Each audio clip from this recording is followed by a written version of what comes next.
ಒಂದೆಡೆ ನೆತ್ತಿಯನ್ನ ಸುಡ್ತಾ ಇರುವಂತಹ ಬಿಸಿಲು, ಮತ್ತೊಂದೆಡೆಯಲ್ಲಿ ಬಾಗಲಕೋಟೆಯಲ್ಲಿ ಕುಡಿಯುವ ನೀರಿಗಾಗಿ ಹಾಹಾಕಾರ ಶುರುವಾಗಿದೆ. ಕುಡಿಯುವ ನೀರಿಗಾಗಿ ಗ್ರಾಮ ಪಂಚಾಯಿತಿಗೆ ಬೀಗವನ್ನ ಜಡಿದು ಗ್ರಾಮಸ್ಥರು ಆಕ್ರೋಶ ಹೊರಹಾಕಿದ್ದಾರೆ. ಬಾಗಲಕೋಟೆಯ ನಂದವಾಡಗಿ ಗ್ರಾಮ ಪಂಚಾಯಿತಿಗೆ ಗ್ರಾಮಸ್ಥರು ಬೀಗವನ್ನ ಹಾಕಿ ಕುಡಿಯೋ ನೀರಿಗಾಗಿ ಬೇಡಿಕೆ ಇಟ್ಟಿದ್ದಾರೆ. 15 ದಿನ ಆಯಿತು. 15 ದಿನಗಳಿಂದ ಕುಡಿಯೋದಕ್ಕೆ ನೀರಿಲ್ಲದೆ ಜನ ಸಾಕಷ್ಟು ಸಮಸ್ಯೆಯನ್ನ ಎದುರಿಸ್ತಾ ಇದ್ದಾರೆ. ಇನ್ನು ಕುಡಿಯೋದಕ್ಕೆ ನೀರಿಲ್ಲ, 15 ದಿನದಿಂದ ನೀರನ್ನೇ ಬಿಟ್ಟಿಲ್ಲ ಅಂತ ಬೆಳಗ್ಗೆಯಿಂದ ಪ್ರತಿಭಟನೆಯನ್ನ ಮಾಡಿದರೂ ಕೂಡ ಸ್ಥಳಕ್ಕೆ ಅಧಿಕಾರಿಗಳು ಬರಲೇ ಇಲ್ಲ. ಸ್ಥಳಕ್ಕೆ ಅಧಿಕಾರಿಗಳು ಬರದೆ ನಿರ್ಲಕ್ಷ್ಯ ವಹಿಸಿದ್ದಾರೆ. ಇನ್ನು ಅದೇ ರೀತಿಯಾಗಿ ಮಕ್ಕಳು ಕೂಡ ಕುಡಿಯೋದಕ್ಕೆ ನೀರನ್ನು ಆಗ್ರಹಿಸಿ ಶಾಲೆಯನ್ನ ಬಿಟ್ಟು ಈ ಪ್ರತಿಭಟನೆಯಲ್ಲಿ ಭಾಗಿಯಾಗಿದ್ದಾರೆ. ನಂದವಾಡಗಿ ಏತ ನೀರಾವರಿಯಿಂದ ಪೈಪ್ಲೈನನ್ನು ಮಾಡಿ ಕುಡಿಯೋ ನೀರಿನ ಬವಣೆಯನ್ನು ನೀಗಿಸಬೇಕು ಅಂತ ಗ್ರಾಮಸ್ಥರು ಒತ್ತಾಯ ಮಾಡಿದ್ದಾರೆ. ಅದೇ ರೀತಿಯಾಗಿ ನಂದವಾಡಗಿ ಗ್ರಾಮ ಪಂಚಾಯಿತಿಗೆ ಬೀಗ ಜಡಿದು ಗ್ರಾಮಸ್ಥರು ಆಕ್ರೋಶ ಹೊರಹಾಕಿದ್ದಾರೆ.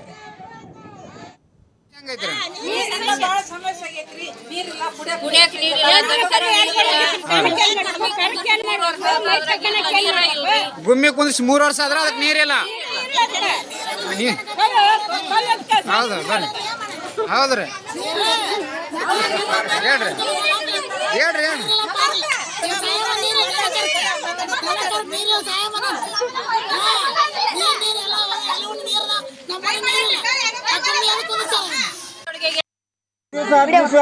ನೀರು ಬರ್ತದೆ, ಕುಡಿಯಕ್ ನೀರಲ್ಲ, ಉಪ್ಪು ನೀರು ಕುಡಿಬೇಕು, ಇಲ್ಲಿಕ ಫಿಲ್ಟರ್ ನೀರು ತಂದು ಕೊಡ್ಬೇಕು. ದುಡ್ಡು ಆಯ್ತಾ ಕರೆಕ್ಟ್ ಆಗತ್ತೆ. ನಮ್ಮಿಂದ 10 ರೂಪಾಯಿ ಕೊಟ್ಟು ನೀರು ತರೋದು. ಪಂಚಾಯತಿಂದ ಏನ್ ಹೇಳ್ತಾ ಇದ್ದಾರೆ?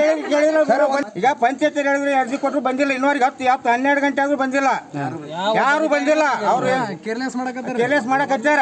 ಈ ನೀರು ಸಮಸ್ಯೆ ಬೇಕು ನಮಗ. ಏತ್ ನೀರಾವರಿ ಅಂಗಡಿಗೆ ಹೋಗೈತಿ, ಪೈಪ್ ಲೈನ್ ಮಾಡಿಸ್ಬೇಕಂದ್ರೆ ಕೇರಿ ಕಡಬೇಕು.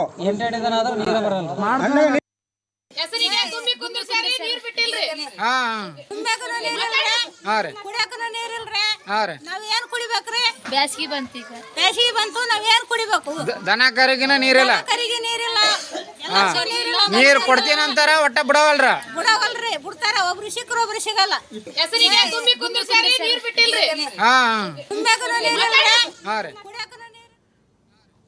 ಏನೋ ನೋಡ್ತಾ ಇದ್ದೀರಿ, ನಂದವಾಡಗಿ ಗ್ರಾಮ ಪಂಚಾಯಿತಿಗೆ ಬೀಗವನ್ನ ಜಡಿದು ಗ್ರಾಮಸ್ಥರು ತಮ್ಮ ನೋವನ್ನ ಹೇಳ್ಕೊಳ್ತಾ ಇದ್ದಾರೆ. ಪಕ್ಕದಲ್ಲೇ ಏತ ನೀರಾವರಿಯನ್ನ ಮಾಡಿದ್ರು ರೀ, ಆದ್ರೆ ಕುಡಿಯೋದಕ್ಕೆ ನೀರಿಲ್ಲ. ಪಕ್ಕದಲ್ಲೇ ಇದೆ, ಅದಕ್ಕೆ ಪೈಪ್ ಲೈನ್ ಮಾಡಬೇಕು. ಪೈಪ್ ಲೈನ್ ಮಾಡಿದ್ದೆ ಆದರೆ ನಮ್ಮ ಕುಡಿಯುವ ನೀರಿನ ಬವಣೆ ಇದೆಯಲ್ಲ, ಅದೆಲ್ಲವೂ ಕೂಡ ನೀಗಿ ಹೋಗುತ್ತೆ. ಆದರೆ ಅಧಿಕಾರಿಗಳು ಎಷ್ಟರ ಮಟ್ಟಿಗೆ ನಿರ್ಲಕ್ಷ್ಯ ತೋರಿದ್ದಾರೆ ಅಂತಂದರೆ, 15 ದಿನ ಆಯಿತು, ಕುಡಿಯೋ ನೀರಿನ ಸಮಸ್ಯೆ ಇದೆ, ನೀರು ಬಿಟ್ಟಿಲ್ಲ. ಮತ್ತೊಂದೆಡೆಯಲ್ಲಿ ಟ್ಯಾಂಕರ್ ಮೂಲಕವಾಗಿ ನೀರನ್ನು ಪೂರೈಕೆ ಮಾಡುವಂತಹ ಕೆಲಸವನ್ನು ಗ್ರಾಮ ಪಂಚಾಯಿತಿಯವರಾದರೂ ಮಾಡಬೇಕಾಗಿತ್ತು, ಅದೂ ಮಾಡಿಲ್ಲ. ಈ ನಡುವೆ 15 ದಿನಗಳಿಂದ ನಾವು ಇಷ್ಟೊಂದು ಬವಣೆಯನ್ನು ಅನುಭವಿಸ್ತಾ ಇದ್ರು, ಹೋರಾಟವನ್ನು ಮಾಡ್ತಾ ಇದ್ರು ಕೂಡ ಯಾವುದೇ ಅಧಿಕಾರಿಗಳು ಬಂದಿಲ್ಲ ಅಂತ ಗ್ರಾಮಸ್ಥರು ಆಕ್ರೋಶ ಹೊರಹಾಕಿದ್ದಾರೆ.